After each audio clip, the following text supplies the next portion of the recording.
Murder mystery. एक गुमनाम telephone call से खुला दो कत्ल का राज। दोस्तों, अगर चैनल पर नए हो तो सब्सक्राइब जरूर कर लीजिए। Murder mystery. अपराध की दुनिया में ऐसे मामले कम ही देखने को मिलते हैं जहां अपराधी पकड़े जाने के बाद भी अपराध के पीछे की साजिश छिपी रहती है। Artist Hema Upadhyay murder full story. शहर से अचानक दो लोग रहस्यमय तरीके से गायब हो जाते हैं। 24 घंटे के अंदर दोनों की हत्या कर दी जाती है, लेकिन साजिश का खुलासा नहीं होता। अगले 24 घंटे में 4 लोग हत्या के आरोप में पकड़ा जाते हैं, पर तीनों ने अपना जुर्म कबूल कर लिया। लेकिन फिर भी साजिश का खुलासा नहीं हुआ। अपराध की दुनिया में ऐसे मामले कम ही देखने को मिलते हैं जहां अपराधी पकड़े जाने के बाद भी अपराध के पीछे की साजिश छिपी रहती है। लेकिन मुंबई के high profile double murder case की कहानी कुछ ऐसी ही थी। जी हाँ, वो डबल मर्डर जिसमें हत्यारों ने शहर की मशहूर कलाकार हेमा उपाध्याय और उनके वकील हरीश बनवानी को एक ही झटके में मौत के घाट उतार दिया, और कुछ ही घंटों में पकड़े भी गए, लेकिन फिर भी वारदात के पीछे की पूरी साजिश का खुलासा नहीं हो सका। बॉक्स के अंदर मिली थी लाश। साल था 2015, तारीख थी 12 दिसंबर। इस चौंकाने वाली कहानी की शुरुआत हुई शाम 6:30 बजे, जब हेमा और हरीश की लाशें कांदिवली के एक नाले में मिली। उनकी लाशें गत्ते के बक्सों में पैक थीं और ऐसा लग रहा था कि दोनों की हत्या गला घोंटना से की गई है। पुलिस ने जल्द ही शहर के दो अलग अलग पुलिस स्टेशनों में दर्ज गुमशुदगी की रिपोर्ट के आधार पर दोनों की पहचान की और जांच शुरू की। जैसे जैसे जांच आगे बढ़ी तो पता चला कि हेमा उपाध्याय का अपने पति चिंतन उपाध्याय से तलाक का मामला चल रहा है, और इस लड़ाई में वकील हरीश भनवानी उनका साथ दे रहे हैं। इसलिए शुरुआती शक चिंतन पर ही गया और जल्द ही चिंतन को में हिरासत ले लिया गया। लेकिन मामला पहली बार उलझा हुआ तब लगा जब पकड़े जाने के बावजूद चिंतन ऐसी किसी भी साजिश से इनकार करता रहा। लेकिन इसी बीच पुलिस को एक ऐसी बात पता चली जिसने उसकी जांच का पूरा दायरा ही बदल दिया। ये हत्या से कुछ घंटे पहले हेमा उपाध्याय के मोबाइल पर आया फोन कॉल था। जब जांच की गई तो ये बात सामने आई कि जिस शख्स ने हेमा को फोन किया था, उसने उनसे अपने पति चिंतन के खिलाफ कुछ सबूत देने को कहा था, और इसीलिए हेमा अपने वकील के साथ उनसे मिलने के लिए निकल गई। लेकिन आगे क्या हुआ?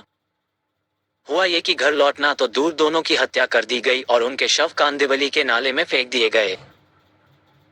गुमनाम टेलीफोन कॉल। इस गुमनाम टेलीफोन कॉल के बाद हत्यारे की तलाश में चप्पा चप्पा छान रही पुलिस जल्द ही वाराणसी पहुंच गई, जहां से उसने शिव कुमार उर्फ साधु राजभर नाम के शख्स को गिरफ्तार कर लिया। इस शख्स ने न सिर्फ दोनों हत्याओं के बारे में बात की, वो कबूल कर रहा था, लेकिन इस साजिश में शामिल अन्य लोगों के नाम भी बता रहा था। मुंबई से 3 और लोगों को भी गिरफ्तार किया गया था। 4 दिन बीत गए, लेकिन मुंबई की इस high profile double murder mystery की साजिश अब भी पूरी तरह साफ नहीं हो पाई है। सवाल यह है कि क्यों? क्योंकि आगे की कहानी तो और भी अजीब और भ्रमित करने वाली है। दोहरे हत्याकांड के इस भयानक मामले में साधु राजभर की वाराणसी से गिरफ्तारी के साथ ही उम्मीद जगी थी कि शायद इस हत्याकांड में दूध का दूध और पानी का पानी हो जाएगा। लेकिन जैसे ही साधु राजभर ने अपना मुंह खोला, यह मामला सुलझने की बजाय मामला थोड़ा और उलझ गया। साधु का कुबुलनम। क्योंकि साधु के मुताबिक उसने हत्या अपने गुरु यानी विद्याधर राजभर के कहने पर ही की थी। उसे इस बारे में ज्यादा जानकारी नहीं थी कि हेमा उपाध्याय की विद्याधर से क्या दुश्मनी थी।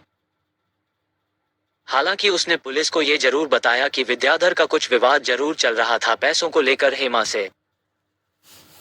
विद्याधर की एंट्री चिंतन उपाध्याय तक ऐसे पहुंची मुंबई पुलिस।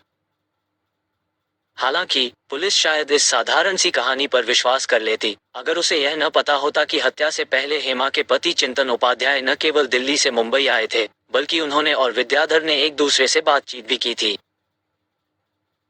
ऐसे में सवाल ये था कि क्या विद्याधर और चिंतन का इस हत्याकांड से कोई लेना देना है?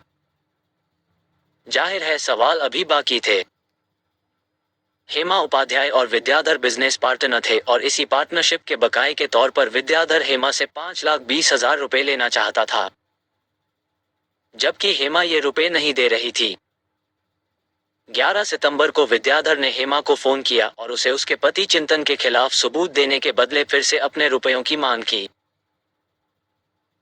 इस बार हेमा सबूतों के लालच में रुपए चुकाने के लिए राजी हो गई, लेकिन साथ ही ये शर्त भी रख दी और पहले वो और उसके वकील हरीश बनवानी खुद सबूतों की जांच करेंगे। विद्याधर इसके लिए राजी हो गया और दोनों कांदिवली में विद्याधर राजभर के गोदाम में जा पहुंचे। लेकिन यहां पहुंचते ही कहानी में नया ट्विस्ट आ गया। विद्याधर और हेमा में रुपयों के लिए बहस होने लगी और गुस्से में विद्याधर ने हेमा को चांटा रसीद कर दिया। अब हेमा के भी तेवर बदल गए और वो भी विद्याधर को थप्पड़ मार बैठी और बस यही गुस्से के माहौल में दोहरे कत्ल की जमीन तैयार हो गई। विद्याधर ने साधु समेत अपने 2 मुलाजिमों को इशारा किया और तीनों ने वेयरहाउस में रखा क्लोरोफॉर्म सूंघाकर पहले हेमा को बेहोश किया और वारदात का चश्मदीद होने की वजह हरीश बनवानी को और फिर एक एक कर दोनों का गला घोंटकर कत्ल कर दिया गया। बाद में ये बात सामने आई कि चिंतन विद्याधर के संपर्क में था और उसने ही विद्याधर को उकसाया था और हेमा को मारने की पूरी योजना बनाई थी। चिंतन उपाध्याय को उम्र कैद।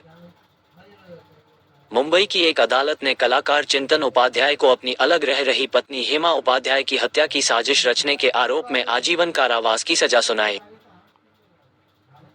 इसके अलावा इस हत्याकांड को अंजाम देने का आरोपी विद्याधर राजभर फरार है। सितंबर 2021 में सुप्रीम कोर्ट द्वारा जमानत दिए जाने से पहले चिंतन लगभग 6 साल तक जेल में था। चिंतन ने अदालत के समक्ष अपने अंतिम बयान में दावा किया था कि पुलिस दोहरे हत्याकांड को सुझाने में असमर्थ थी और इसलिए इसका फायदा उठा रही थी। उनके और हेमा के वैवाहिक विवाद के चलते उन्हें झूठे केस में फंसाया गया। दोस्तों, वीडियो को लाइक और चैनल को सब्सक्राइब जरूर कर लीजिए। धन्यवाद।